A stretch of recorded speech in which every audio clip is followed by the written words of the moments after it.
I didn't even get to tell you guys, but they lifted the embargo. Bandai Namco strangely loves me. I got to play the Elden Ring expansion. I'm one of like 10 people who got to play it. It's sick. It's absolutely sick. I can say that now. I have to fucking tell you guys this story. This is so funny. I went in there and it's like me, Maximilian Dude, and like one other streamer, and then it's all media. And I get in there and I see Max, and they're giving us the thing. They're like, all right, guys, there's like a Grug build. There's like a big sword build. There's like a Dex build, and there's a magic build. And you can pick which build you're going. And I was like, oh, sick. And so everybody's like, yeah, you're going strength build, right? Strength. I go around the room of like the 30 people playing, and I'm kidding you. I'm not kidding you. 25 are probably strength build. The other 4 are Dex.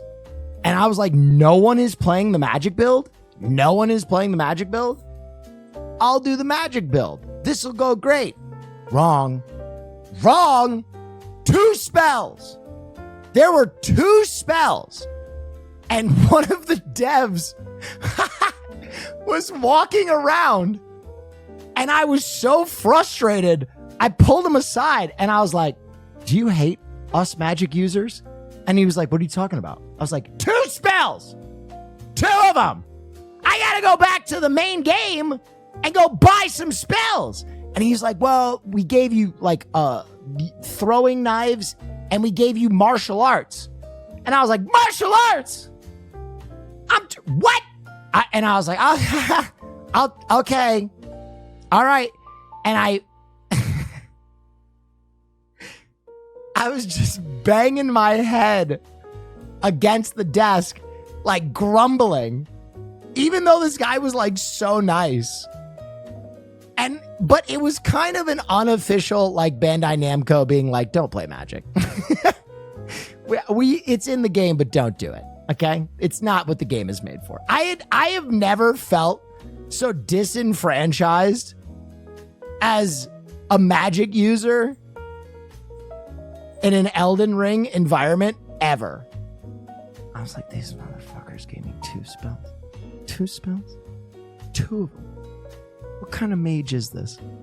Harry Potter ass, 2 spells. Wingardium Leviosa ass. Bullshit. They gave us 2 hours to play the game. And I spent like the first hour exploring, right? Rolling around. And then I found what they basically said were like, this is probably going to be like the hardest boss that we're going to let you access during your early playtime. And what did I do? I went right to that boss. And for the next hour and 15 minutes, I played him over and over and over and over and over to the point where the devs came over and were like, hey, you should like explore a little bit more. And I was like, okay, yeah, okay. No. They kept coming over and being like, that boss is really hard. That boss is really hard and you're kind of under leveled. You should, walk around the map a little bit more. You're supposed to, kind of give a review of the game. And I was like, okay, yeah, of course. I looked him dead in the eyes. No. And I just used my 2 spells.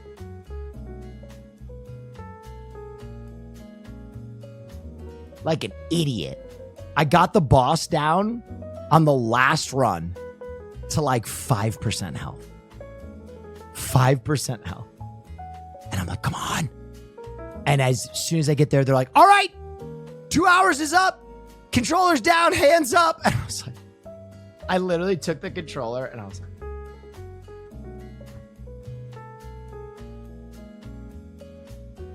you have no idea what that felt like. The only way I can describe it is if like so wow. Somehow 21-year-old Will Neff was on a date with like Annalena Jolie somehow.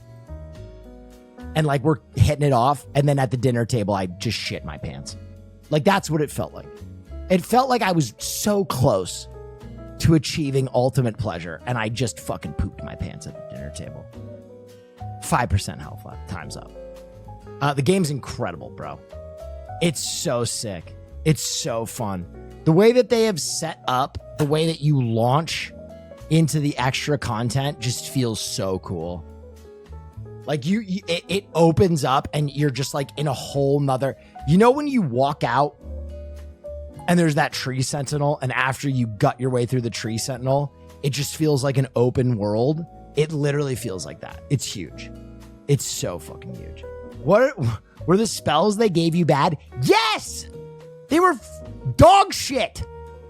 They were bad. They were bad spells. I was so mad. Can you imagine? I'm so excited. I've been invited to an Elden Ring expansion event. They feed us. They have like turkey legs. They have like a blacksmith. There's music. It's beautiful. I'm like, this is awesome, you guys. Oh, yeah, this is so cool. And like 20 minutes in, I'm like, years of the most premium content on the whole damn platform. What the fuck is this? Thanks for being you. These people are being so nice. I'm like, what the fuck is this, huh? 2 spells? What do you want me to do? I'm a fucking mage. I'm supposed to have at least 30 spells. Why did they not let you class change? They did. They did. They would have let me class change. But I'm going to be honest. I am a very stubborn gamer. And the way that I play Elden Ring is very stubborn as well. The way that I play all Souls games. Like, I am not, I'll be honest. In the Souls universe, I don't think I have ever gotten to a boss, started losing, and been like, I should go respec and get some more levels. Maybe if I just grind some up, which is what you should do. I've never done that. It's personal for me. I absolutely smash my head against a wall. When I get to a boss, it becomes like a test of my, I'm not even toxically masculine. You know what I mean? I don't race people in my car. I don't get in fights at bars. But when I come up against a Souls boss that I can't beat, it's like, I'm going to play this until my sweat erodes the rock that is this boss. Actually, what you should do is just have a variety of damage types to hit their weaknesses. Listen, man. Listen, nerd.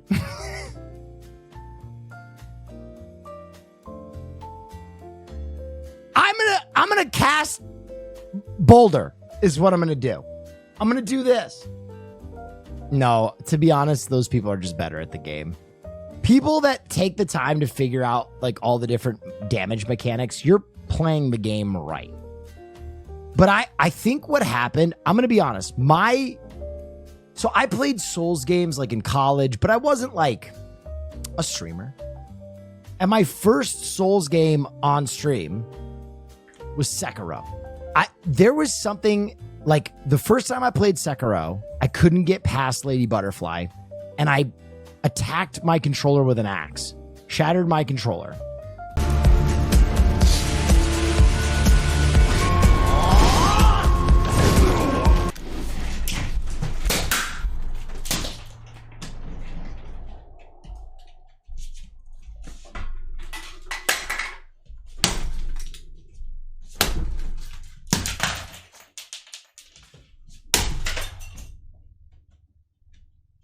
It was like the lowest feeling in my life.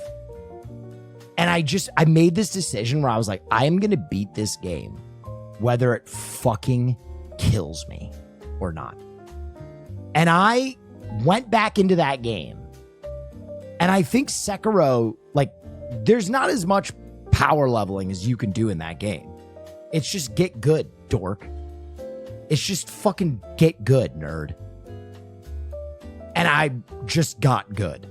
And I will be honest, when I beat that final boss, it felt like coming.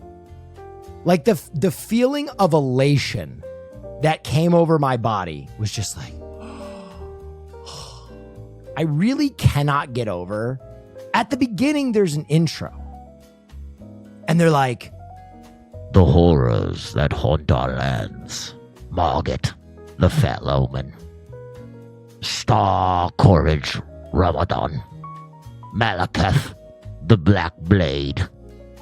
And then all of a sudden they're like, and the one guy who eats his own poop. The most tarnished of all. The loathsome dung eater. like, imagine you make the roster of the scariest, wildest badasses on the planet because you're the guy who eats his own shit. You know what I mean? That's wild. Like, they're looking at a lineup and they're like, oh my God, who's that? That's Margit, the Omen King. And who's that? Radagon of the Golden Circle. Oh, who's that guy? Oh, that's the dung eater. He eats poopy. Look at him. He's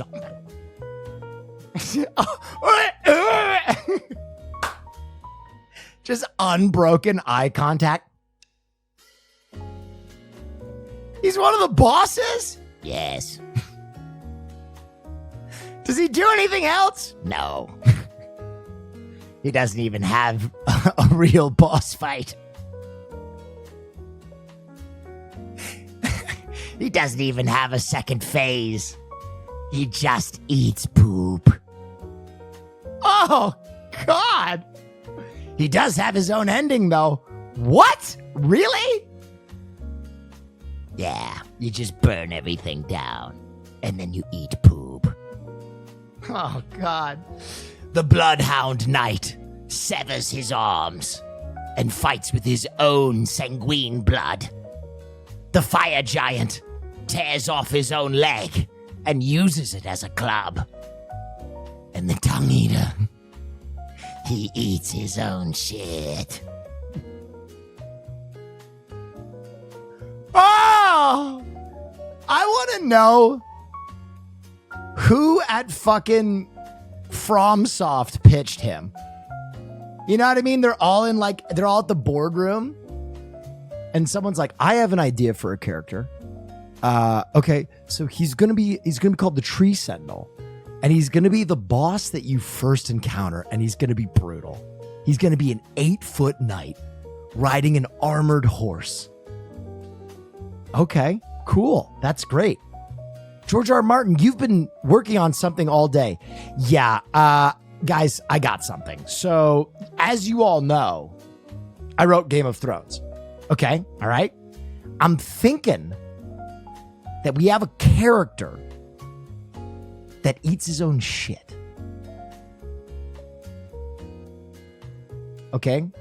Okay, George, and what? To what end? He just likes it. He just fucking loves it. Oh, okay. And what's his name? The Dung Eater. So that's his whole brand. Yes.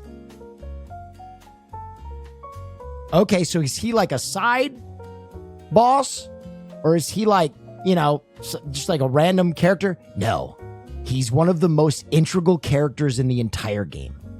In fact, he has his own ending.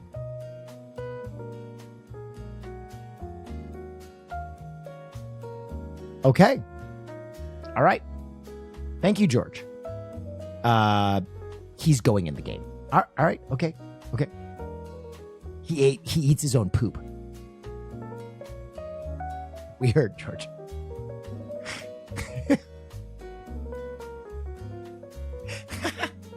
Do you think it was George R. Martin that pitched the Dung Eater?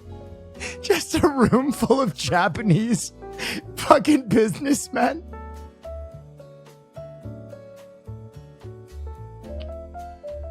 They're just too polite to tell him. Hi. Poopy. It's based on Japanese folklore? What am I looking at right here? That's for a cooler. Is this an Edo period drawing of a fisherman slightly pulling down his underpants and projectiles spraying diarrhea into the mouth of a demon. Like, this is not dung. This is like a power washer stream of pressurized diarrhea. Even the demon's friend is like swimming away like, bro, dude, we're demons, but this is fucking deranged. Look at his buddy on the dock. Dad, no, stop. We don't have to do this.